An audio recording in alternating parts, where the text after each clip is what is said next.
Usually when that thing starts advancing like that, that means somebody's touched the screen, and so, but occasionally it means something else. I don't know what it meant that time. It just meant you guys wanted to see the Three Stooges. We'll get to them in a few minutes. Some of you had asked, you hadn't seen the book. The book is out. It's on Amazon, and they can actually sell it cheaper than I can, which is good, because that's the only copy I've got right now. But it is available on Amazon. I think in the near future, we're probably going to have a signing. If you get the book, bring it to me, I'll sign it for you. But I think maybe we're going to have a book signing sometime in the near future. So hopefully, if anybody's interested in studying the book of Revelation, you'll get it. Probably next spring or so, I'll start the class again on Revelation, which pretty much follows the material that I've got in the book. But I wanted to let you know it's out. It's been out a couple of weeks now. We're talking about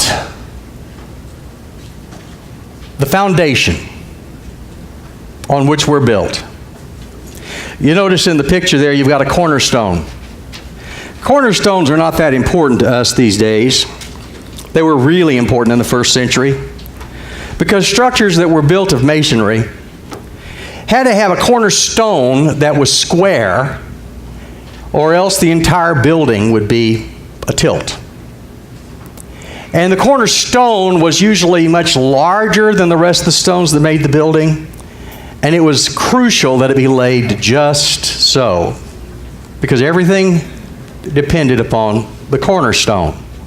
Peter's going to talk about cornerstones. But as we look through 1st and 2nd Peter, we're talking about building. And not necessarily physical building, but the analogies that Peter uses all lend themselves to the idea of building on a solid foundation. I heard a story about a contractor who'd been building houses for years. He worked for one fellow who engaged him to build the houses, and after years of doing this, he decided he was going to retire. He wanted to spend time with his family. So he told his boss that he was going to retire, and the boss asked him to build just one more house. And he agreed he'd build one more house. But his heart wasn't in it. And he didn't use the best construction crews or the best building methods. And there were a lot of shortcuts that he took along the way, because he'd already kind of quit in his mind. Have you ever seen somebody who quit before they actually quit?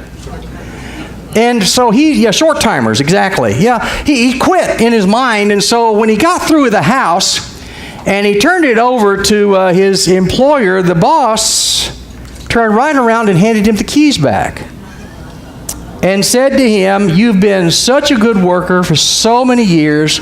You've done such a good job for me that this house is for you." What do you think he thought at that point in time? Maybe he should have done the job he'd been doing for years and not the job he'd just done on this particular house. He probably would have built it differently if he'd known who was going to be living there. I came across an interesting quotation by Eleanor Roosevelt. "In the long run, we shape our lives and we shape ourselves. The process never ends until we die. And the choices we make are ultimately our own responsibility." You and I make choices every day how we're going to build our lives, and sometimes we do a better job than other times. Sometimes we cut corners that we shouldn't cut. But the goal for the Christian is to always be building on that solid foundation that Paul describes in 1 Corinthians 3:11. No one can lay any foundation other than the one already laid, which is Jesus Christ. And we're going to see later on in 1 Peter where Peter's going to refer to Christ as the chief cornerstone, the most important part of the structure. And when we study the book of Revelation, we read about a city that's built on 12 foundations. Foundation is so important. That's the most important part of a structure. Do you know, I just learned something this week. The Uniform Building Code in America didn't require houses to be bolted to their foundation until 1958. Did you know that? Now, I remember crawling under my grandparents' homes and seeing that they were basically built on concrete posts that came up out of the ground, and joists were sitting on top of them. The joists weren't bolted to anything. They were just sitting there. It's called a pier and beam foundation. Now, I remember crawling under the first house I built, to work on things underneath the house. And there's a lot of convenience about that. I mean, you can get to plumbing problems, you can get to electrical problems, you can get to those things a lot easier if you have a way to crawl under. But it wasn't until 1958 that the law required that houses be bolted down. Why do you suppose that is?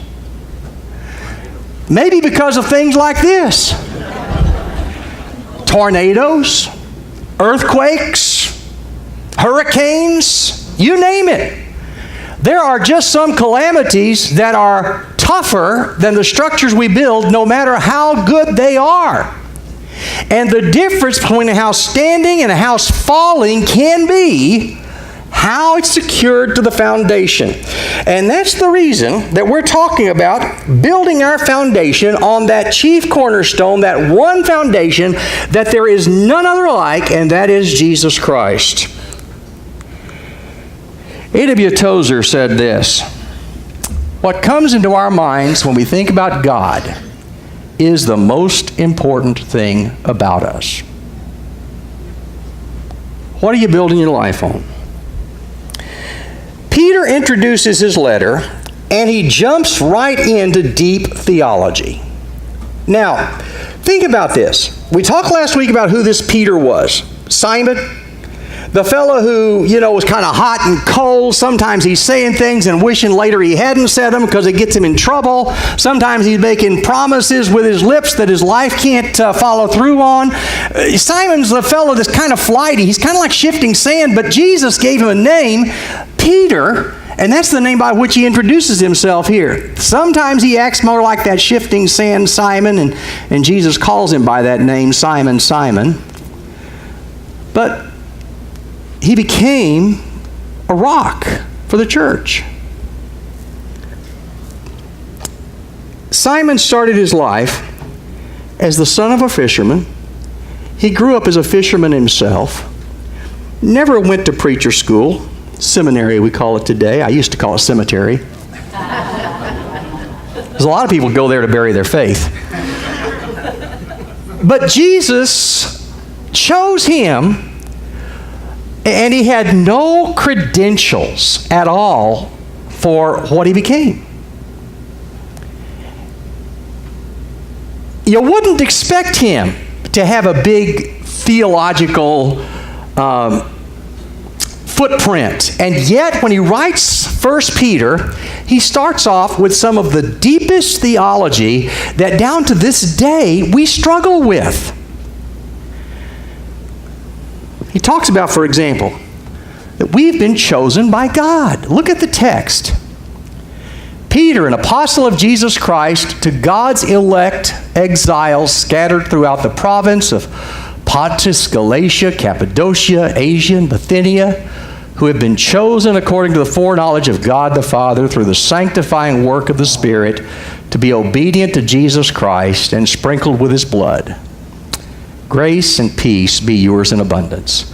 Now, I want to point out to you that the word elect only occurs once in this context. You'll notice I've got two sections highlighted in red. There is no comma in the Greek text, and so it reads this way: to God's elect exiles. Not to God's elect, comma, exiles. It's to God's elect exiles. But the New International Version also ties that word elect to that second clause, chosen according to the foreknowledge of God. Elect, chosen.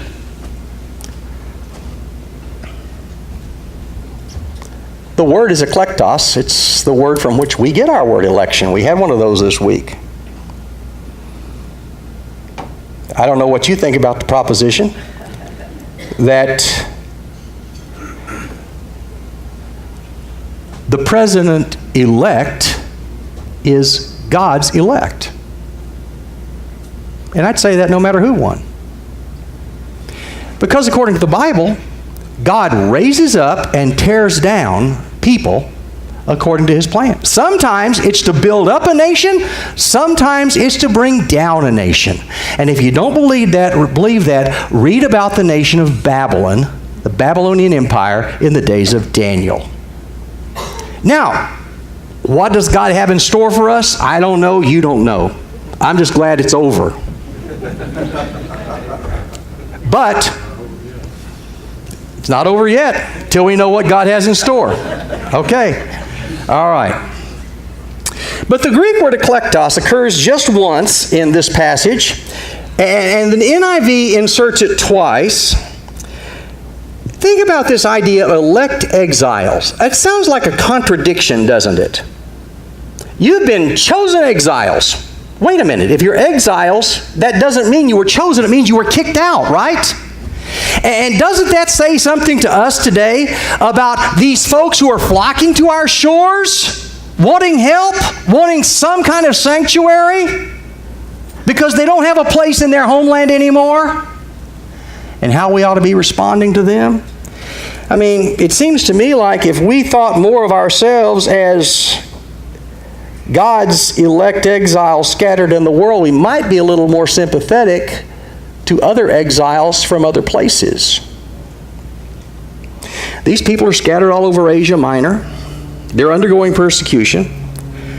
That may sound a lot like what the immigrants today are feeling. But Peter wanted them to know that they've been chosen by God. They've been chosen to be exiles. They've been chosen according to the foreknowledge of God the Father. They're chosen. Now that's an interesting concept. Do you remember when you were a kid in grade school and the coach would pick the two jocks and say, okay, choose up sides? Did you like